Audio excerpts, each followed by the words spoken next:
Hey, welcome to Captive Audience. I'm Sunny Danforth. We are winning bigly, and I, for one, am not tired of winning, and I hope you aren't either. Things are just getting started. Truly, we conservatives, we won the election. We're finally getting through, ready for our inauguration of President Trump and JD Vance, and I'll tell you, the air is different. I feel a lot around me and talking to people that I know, friends and others, that it's such a sense of relief. Of course, Biden is doing all he can as he goes out the door, and it's so sad to see. I get the feeling that the Democrats, not just your everyday Democrat voter, but the elected Democrat, the established Democrat, absolutely hate our country. And you can see it every day by what they do. And they don't like women at all. I mean, there was 100 and some odd that didn't vote to protect women from illegal immigrants. But we'll get to that. So, it's the air is, I feel it's happy Friday. Yes, we are T-3, and I'm so excited. I really am. And I'm happy for my friends that are going to be at the inauguration. Well, let's just dive right into Oregon, because that's where I'm at. And we're going to kick it off with the Oregon Catalyst has published today their worst politician list. And Kotek, our own very own governor, Tina Kotek, wins the worst politician award. And there's more winners.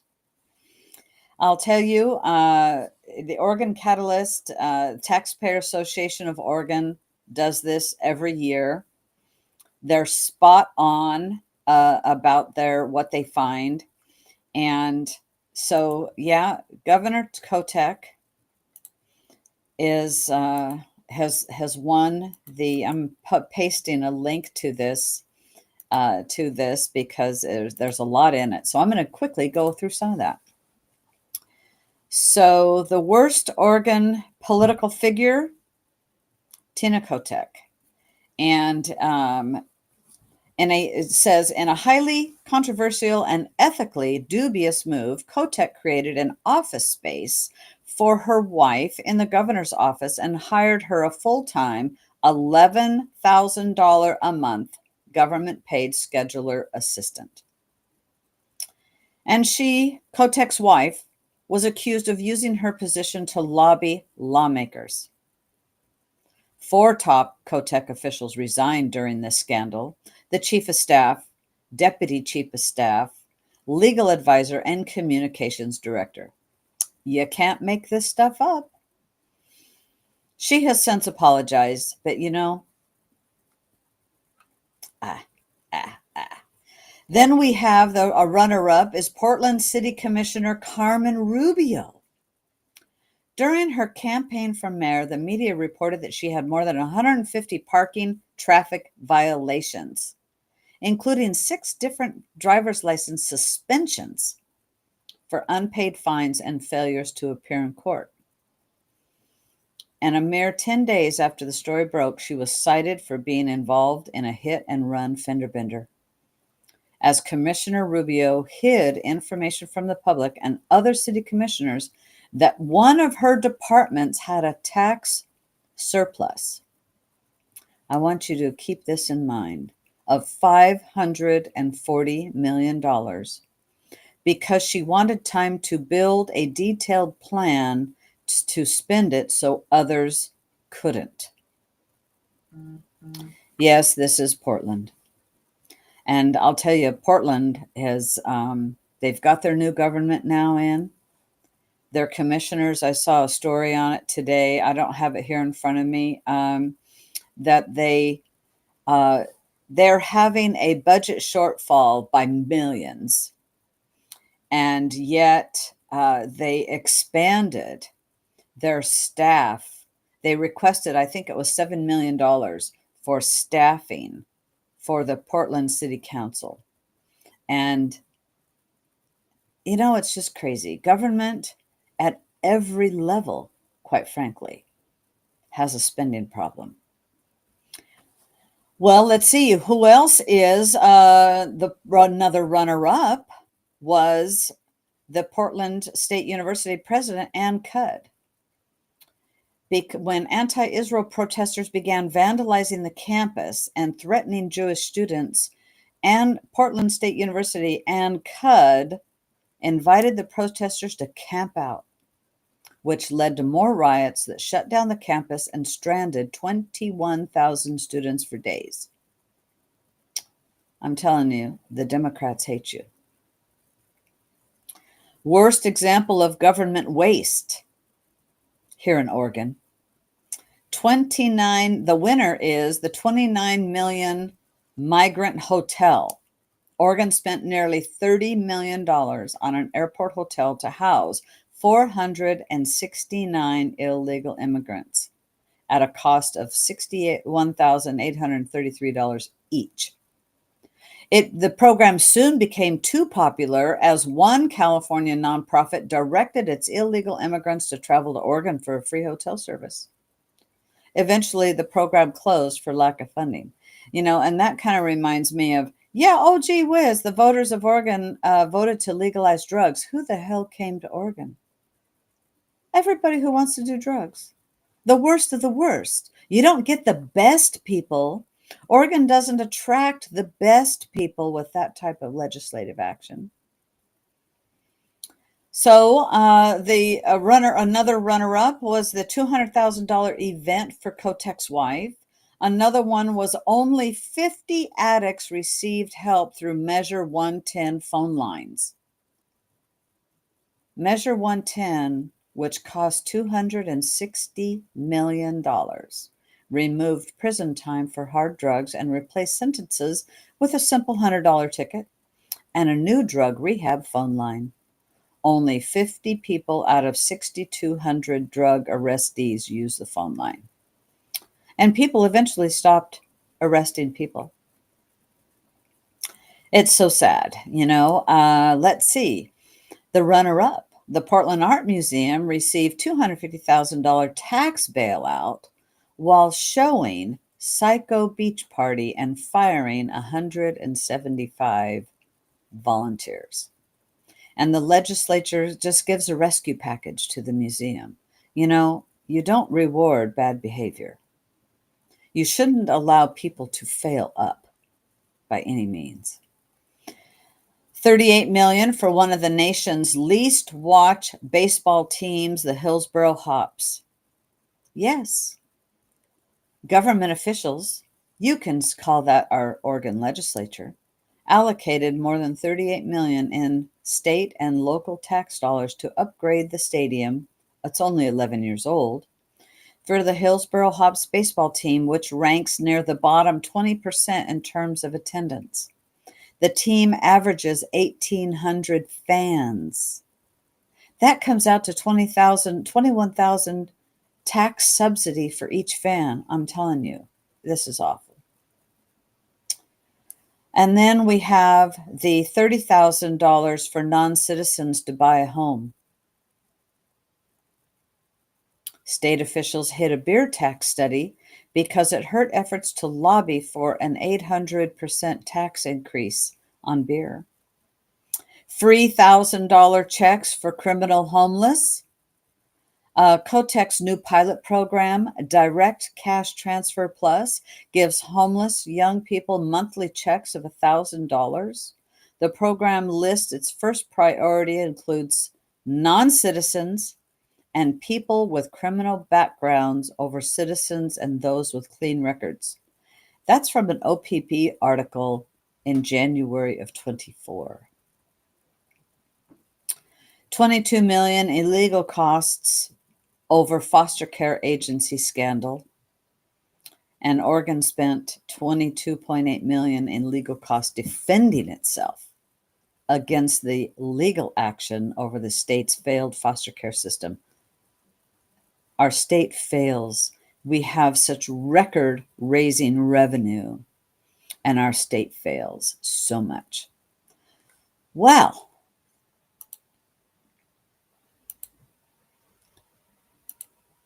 did that cheer you up? Did that cheer you up? I have things that'll cheer you up. Stick with me. They're coming up. Let's see. There's a bill coming. This isn't one of them, though, that seeks citizenship data on crimes involving guns. Now, this is sponsored by, and this isn't so bad, it's sponsored by Kim Thatcher, State Senator Kim Thatcher, Susan Weber, and State Representative Ed Deal. 3 lawmakers known for their efforts in fighting crime in Oregon. And so, so the bill reads that directs an arresting officer to inquire about citizenship when the officer arrests a person for a crime and the person is in possession of a firearm. So, you know what? I'm all for that. Do I think it'll pass in the state of Oregon? No, but I'm all for it. Not hopeful in that department. There is now, this is bad news. Senate Joint Resolution SJR 15 abolishes People's Kicker refund. Personally, so this is Senator Lou Frederick has authored Senate Joint Resolution 15, which would abolish the People's Kicker income tax refunds. Voters put into the Constitution requiring over-collected surplus tax revenue to be returned to taxpayers who were overtaxed. The average surplus kicker refund was over $1,000, the last one, per Oregon taxpayer. But they want to keep it. They want to keep it all.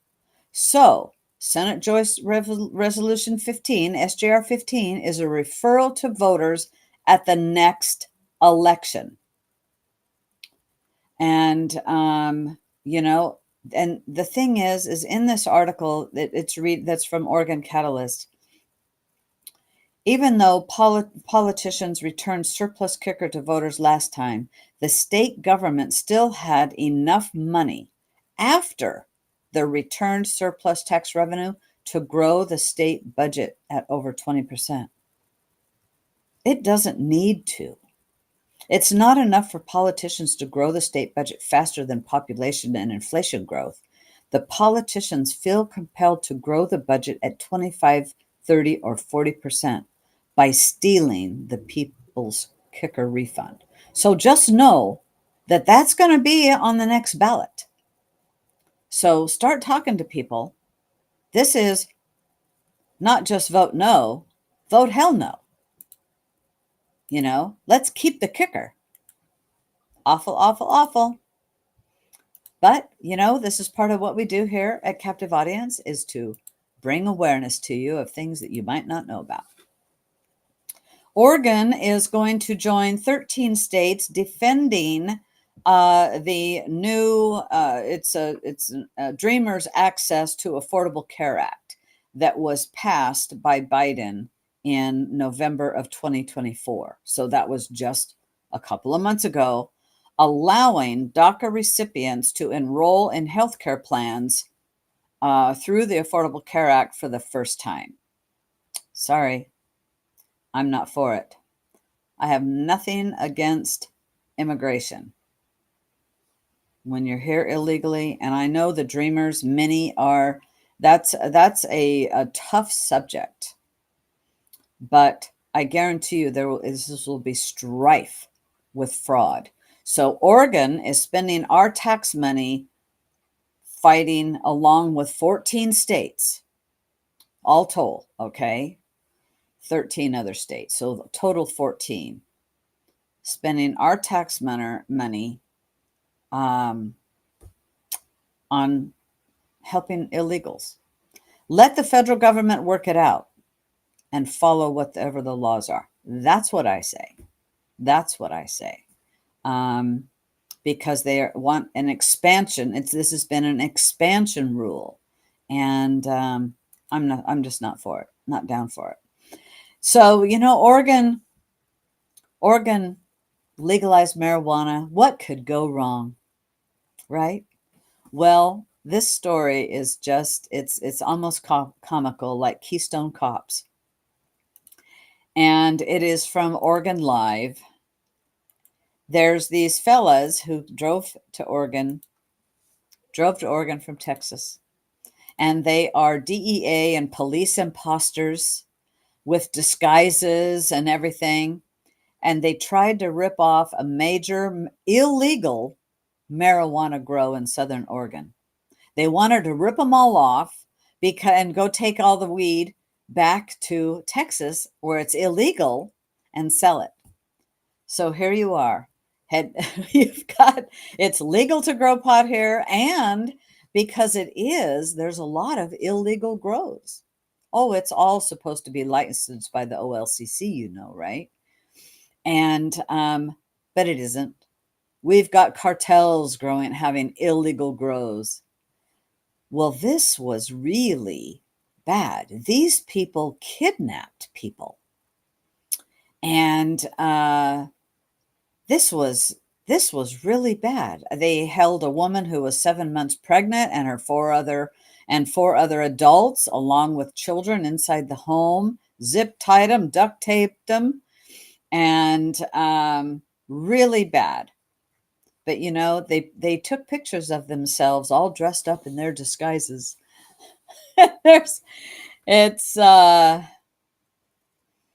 So that was a little bit of evidence, right, of their undoing. They provided part of the evidence with the pictures of themselves.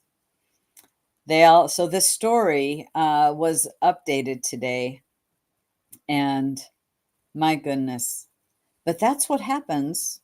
That when you have illegal or have legalized marijuana growing, it's going to bring unlawful acts. Absolutely. It's going to bring crime in. Absolutely.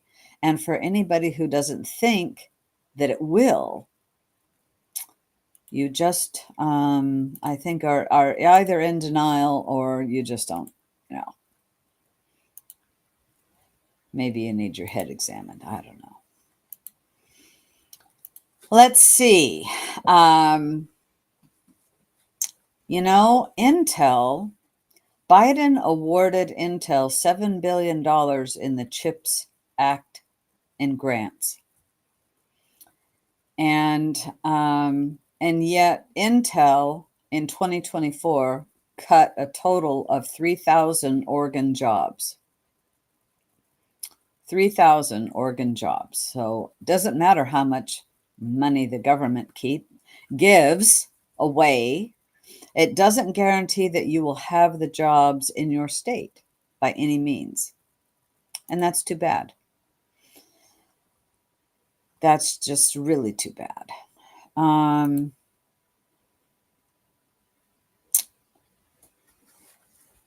So I have a story here from Lars Larson. This is also from the Oregon Catalyst. Lars Larson says Biden rules cost the U.S. $1.4 trillion.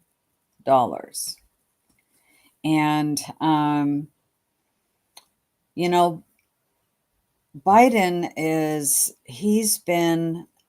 his administration has been told to just spend, especially in the last since the election, since November 5th, because to just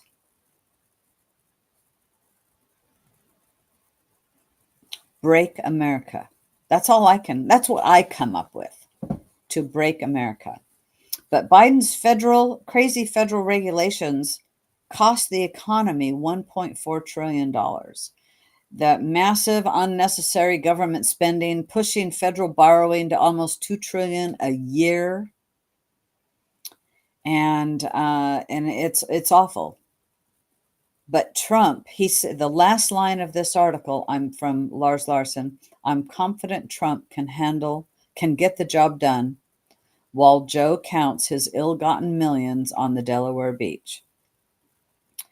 And, what goes around comes around. And I believe that. I do believe that. And thank God we have Trump coming into office. Thank God. And those that he has appointed to be in directors and whatnot. I am so excited. Now, it's sadly, I've got to talk, not sadly, I've got to talk about it, but sadly in California, I do want to talk about those fires a little bit. And now, after these fires, Gavin Newsom has said, you know what, we're going to stop this net zero stuff and forget the mandate on electric vehicles. Forget the mandate. How do you like that? How do you like that as a repercussion of this fire? That's like the some great news. I feel so sorry for the people in Southern California, for the city of Los Angeles, the county of Los Angeles, at the ineptness of the leadership there. What used to be such a thriving city has been resembles much of it, not all of it, but much of it, especially in Los Angeles, looks like Portland, with the homeless, the trash, the druggies, and all of that. Lori, I didn't hear about the pardon of 2,500. So you're telling me news that I don't know. But I really like that Gavin Newsom says, you know what? We're done with the mandate. And I hope that our governor will stop the electric vehicle mandate. I do. Do I think she will? No. I don't feel that she's very, she doesn't care about the state. The Democrats have their marching orders, that is to the World Health Organization and the globalist movement. And that is it. It's like they've got blinders on. I don't care the outcome. I don't care what it does to you. This is the marching orders by the Soroses and the globalists and the Gates. And we have to fight back at every chance we can against that. Like, no more. You can't be the silent majority anymore. All we have to do is say no and hell no, and that we're not doing this. That's kind of what it takes. So that is some good news, I thought, coming out of California with those fires. A Trump-hating top political cartoonist who calls GOP groomers, guess what? Guess what he's arrested for? He's been arrested and charged in California for possessing sexually explicit video images of children. He's held on $1 million bond and will answer today in court. I don't know the outcome of that, but the Sacramento Sheriff's Office busted him on Wednesday. Darren Bell. His work is a King's featured, syndicated, and Washington Post Writers Group cartoonist whose work appears in top U.S. newspapers, including the New York Times, LA Times, Washington Post, and others. And gee whiz, he's what he's been accusing others of. And that's what the projection that the Democrats always do. They always blame you or say you are doing what they themselves are doing. And apparently, the department said that a total of 134 videos and were located and linked to his account that was owned and controlled by him of sex abuse material, child pornography. And there's a lot of sick people out there, but it's illegal. And there are those that would like to call it, oh, it's an illness. You damn right it's an illness, but it's not an illness like, well, you're going to go take an aspirin and get over it. So I'm glad somebody caught him. A little on the international front, Trump has been the Trump effect has been happening since he got elected. And today, you heard yesterday probably that Israel, there was a ceasefire, and then there was some other things happening. So apparently, they've come to an agreement today. Israel cabinet has approved the ceasefire, which is set to begin on Sunday, under the day before Trump is inaugurated. He said all hell will break loose. Under the terms of the deal agreed during the negotiations in Qatar, all 98 hostages will be released, 33 of them during the initial 6-week ceasefire. So I'm happy that the hostages will be released. And I think it's going to be interesting to see how all of this unfolds. But Trump and Netanyahu had a chat. They're friends. They know each other well. And I believe those are a couple of men that are pretty strong in opinion and will do what they say they'll do. But now Israel has their friend back in the United States with Trump. And Israel knows that they're not going to be having to fight this so alone. And there's things that Trump will be doing. So I'm happy that there is a ceasefire. Absolutely. I think that's a good deal. Well, I'm not on TikTok. Are you guys on TikTok? I'm not on TikTok. I never made a TikTok account. And the Supreme Court today upheld a law that bans TikTok if its Chinese parent company does not divest. And Chinese parent company is the reason I never made a TikTok account. You know what?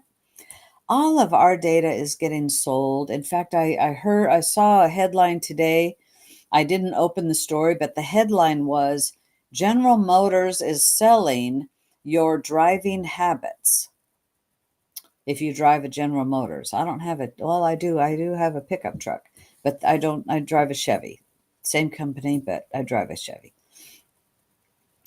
And so all of our data is for sale, but why go into something that's, because all of these companies in China are owned by the CCP. Bar none. The CCP owns it all. So we'll have to see what happens. Trump got elected through TikTok help, through Barron. Barron helped him get on TikTok, and that helped him. And I think that's great. Many states governments have banned TikTok from official phones and things like that. And so we'll have to just see what happens. I think now and we have the great negotiator getting inaugurated on Monday, I think something will happen there. We'll have to wait and see, right? We're going to have to wait and see. But I think he has 30 days to take something about that. Yeah, that's. Have you been watching the confirmation hearings, I have to tell you, I've watched a few. I've watched some of a few.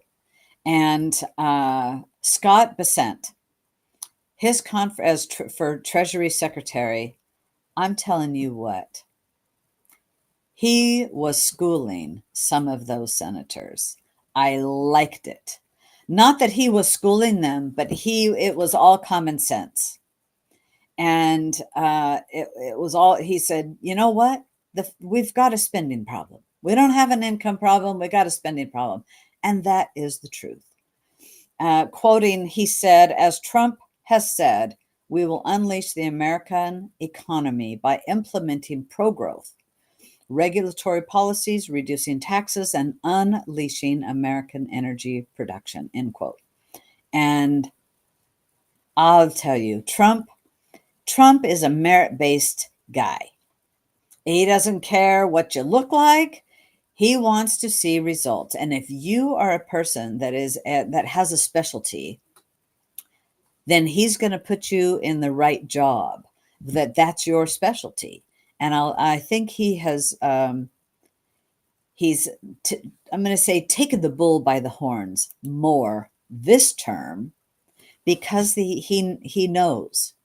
You know, he before, when he in his first term, there's a lot of unknown, but now he knows.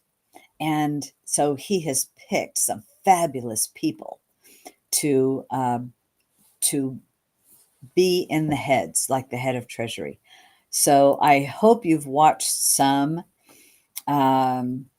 saying, you know, some of these, I just think that was some of them there. It's educational, watching these people and how they answer questions.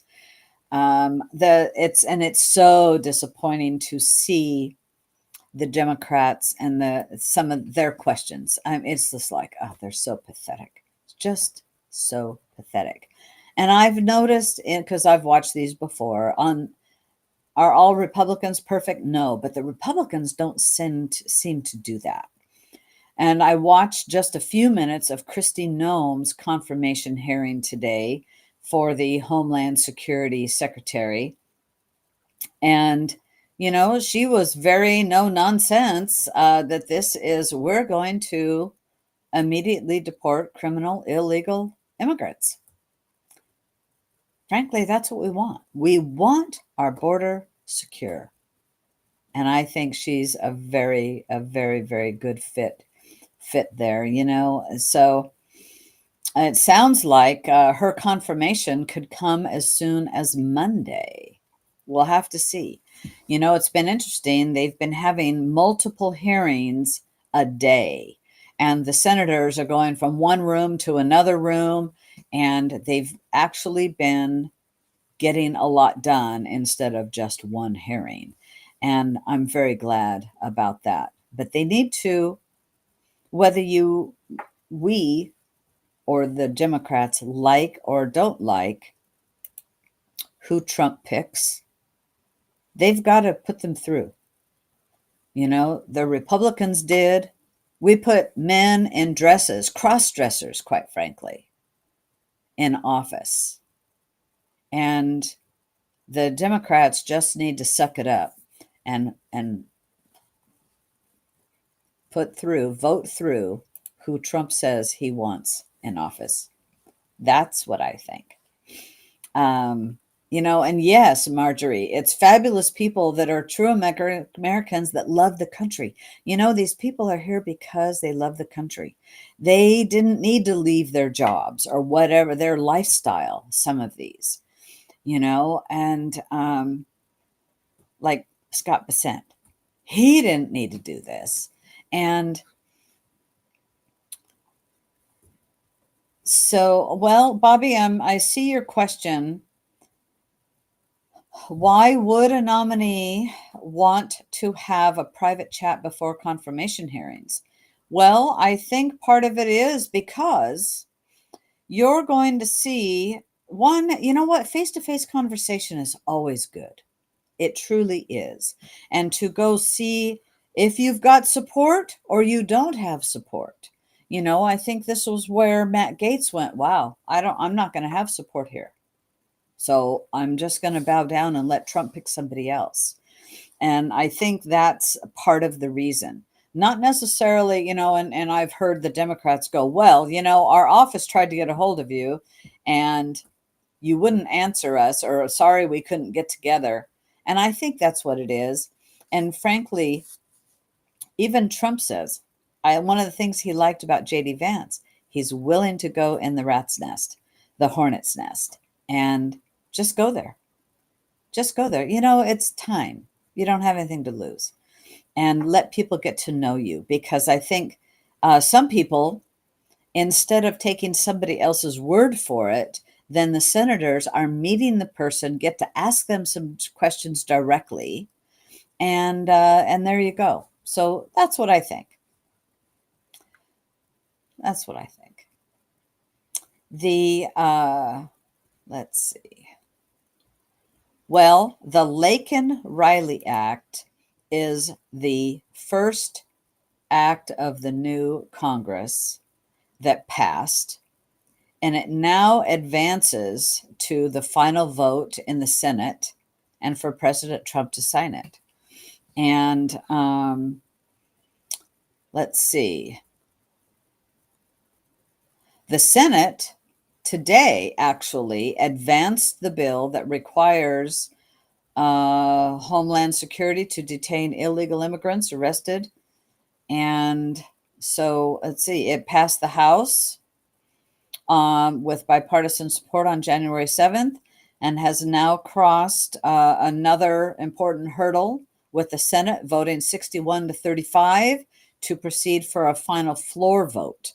And it will likely pass due to the upper chamber of 53 to 47 GOP majority. So it looks like it will pass and can be the actual first legislation that gets passed, gets signed by the president.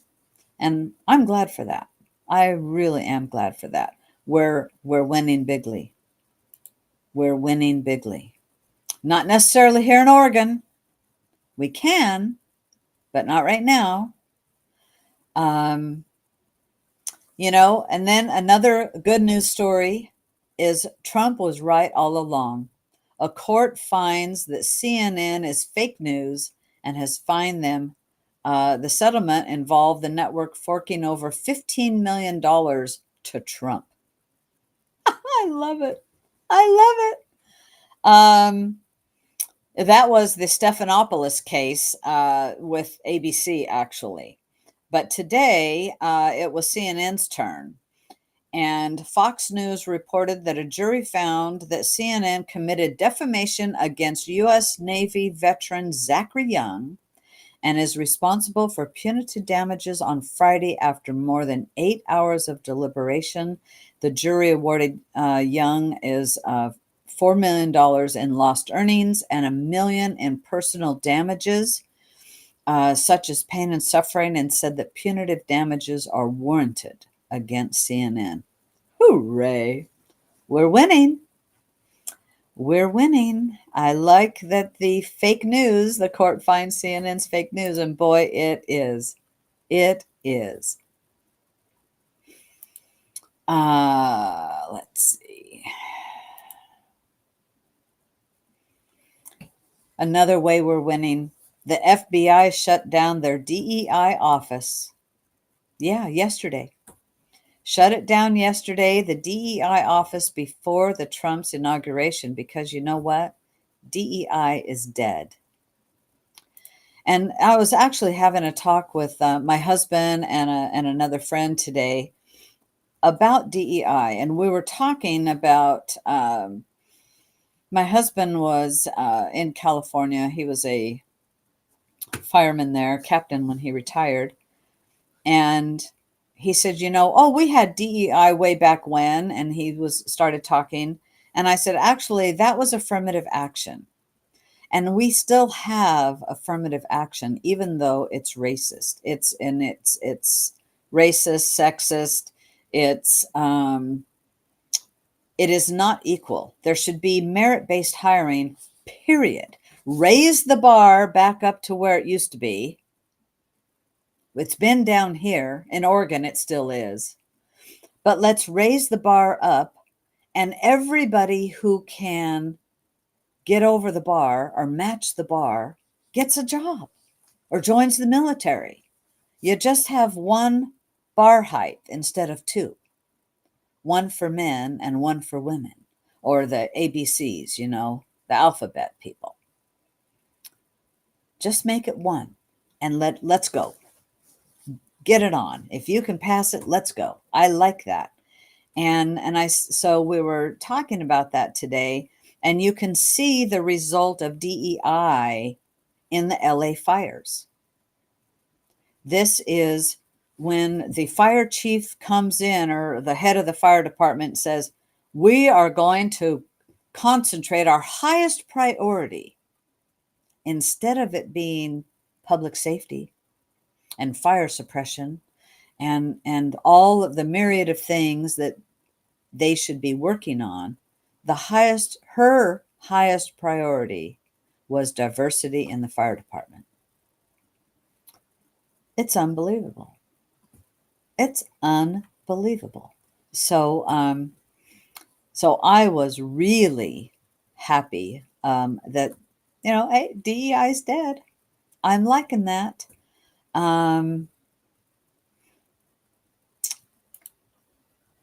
So yeah, let's see. It was 145 Democrats vote against preventing violence against women. That was yesterday, by illegal aliens. It's just amazing. And this is where I say, and this was in the House Democrats, 145 of them, which wasn't everybody. 61 Democrats joined the Republicans. But those 145, they don't care. They don't care about you. They don't care about me. And they don't care about America. They don't. Not at all. So the best news of all, well, there is a new era of conservative leadership that is going global. We've talked about it in various ways here on Captive Audience, talking about what's going around, and look at what's happening in Canada right now. Praise God. In Europe and other countries, Argentina, the pendulum is swinging to the right. And the Australia's Conservative Party is leading. You have Italy's Giorgia Meloni, Germany's alternative is going to the right. There is a right movement because DEI doesn't work, censorship doesn't work, oppressing your people, they will rise eventually. And the globalist movement, people are rejecting the globalist movement. And this is why we have to speak up. We cannot be the silent majority. There is so much going on. Trump is the best news. What I think is the best news is Trump's inauguration is moving indoors. I'll tell you, I feared for him being outdoors. There's a large price tag on his head, and I pray that he follows his inner voice of what he should or shouldn't do, and do everything to protect himself, JD Vance, and because we have a lot of work to do in this country. And he is an absolute target. It's already been shown. They almost got him. And I'll tell you, I believe that's an absolute setup. And because of what he says, that we're opening the records. When his administration gets in, there's things that prepare to have our minds blown. We'll see. I don't know. I don't know all what's coming, but I do know it's not business as usual. That I do know. And keep praying for Trump. Keep praying for our conservative electeds. And if you keep an eye out, elections, we have to have good local elections. It all starts at home. All the boards in your community all have budgets. You want to cut spending? Get on a board and get conservative people on boards. They all have budgets. Be involved in your school district, be involved in your city council, be involved in your county, because that is how we affect some change here in Oregon. You guys, thank you so much for being with me tonight. Share the message. Remember, we're now on Rumble. I'm so happy. And that we are on Rumble. I expect to have a great weekend. And we are having here in Umatilla County at our Republican brick and mortar office in Milton Freewater out on the highway, just north of the Chevron station. We're having an inauguration watch party. And it is, I'm so looking forward to it. We're, so a couple of people said, can I come in my jammies? I said, just bring a chair, come on down. We'll have coffee and some breakfast items, and it's going to be fun. It's going to be fun to be with our like-minded people. And, I want to mention one more thing. There are people, I think we need to be compassionate. We need to be compassionate to some people are real political junkies. And I would say I'm probably fit that mold. Not everybody is. And I have talked to a few people recently that said, I it got to where I didn't know who to vote for. I didn't want to vote for either one of them. They were like sick of the political process. And I saw a gal today that changed her voter registration from Republican to not to be a member of any party. And I asked her why. She says, I just don't want to be involved. I don't want to pay attention. I only want to vote in the general election. That's it. So